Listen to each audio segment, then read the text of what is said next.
ബൈക്കിലെത്തി അധ്യാപികയുടെ 2.25 സ്വർണം മാല കവർന്ന പ്രതിയെ പിന്നിൽ വന്ന കാർ ഡ്രൈവറും KSRTC റാന്നി ഡിപ്പോയിലെ ഡ്രൈവറുമായ സന്തോഷും ചേർന്ന് പിടികൂടി.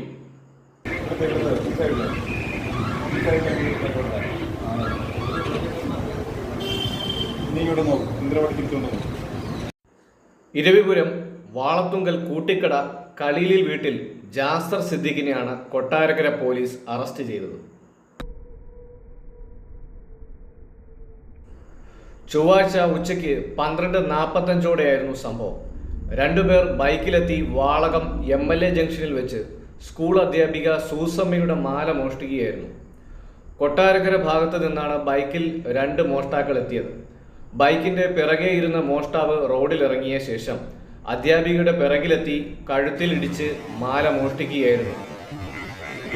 അദ്ദേഹം മോഷ്ടാവിനെ പിന്തുടരുകയും അതിനെ തുടർന്ന് മോഷ്ടാവ് വാഹനം ഉപേക്ഷിച്ച് രക്ഷപ്പെടുന്നതിനിടയിലാണ് പിടിച്ചത്. റാന്നി KSRTC ഡിപ്പോയിലെ ആ ഡ്രൈവറുടെ സമയോചിതമായ ഇടപെടൽ മൂലമാണ് നമുക്ക് ആ പ്രതിയെ ലഭിച്ചത്. അങ്ങനെ നമ്മൾ ക്വസ്റ്റ്യൻ ചെയ്യുന്നുണ്ട്. കൂടുതൽ കേസുകൾ ഡിറ്റക്ട് ചെയ്യാൻ സാധിക്കുമെന്നാണ് പ്രതീക്ഷിക്കുന്നത്. പ്രതി കൂട്ടിക്കട സ്വദേശിയായ ജാസർ സിദ്ദിഖാണ് പ്രതി. അയാളെ കൂടുതൽ ചോദിച്ചു. അതെ, അയാളെ അവിടെ വെച്ച് വാഹനത്തിൽ നിന്ന് മറിഞ്ഞ് വീണെന്ന് വെച്ച് ചെറിയ പരിക്കുണ്ടായിട്ടുണ്ട്. മുൻപിടുത്തം തന്നെയാണ് അയാളെ പിടിച്ചത്. സമയത്തുമായ കുഴപ്പമൊന്നുമില്ലാതെ കീഴടക്കാൻ സാധിച്ചു. അത് 2.25 പവനായിരുന്നു.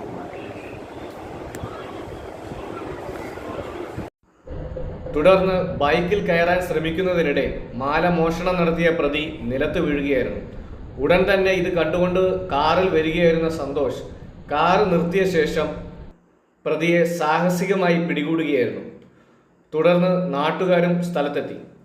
ഈ സമയം ബൈക്ക് ഓടിച്ചിരുന്ന കൂട്ടുപ്രതി ബൈക്കിൽ കയറി രക്ഷപ്പെടുകയായിരുന്നു.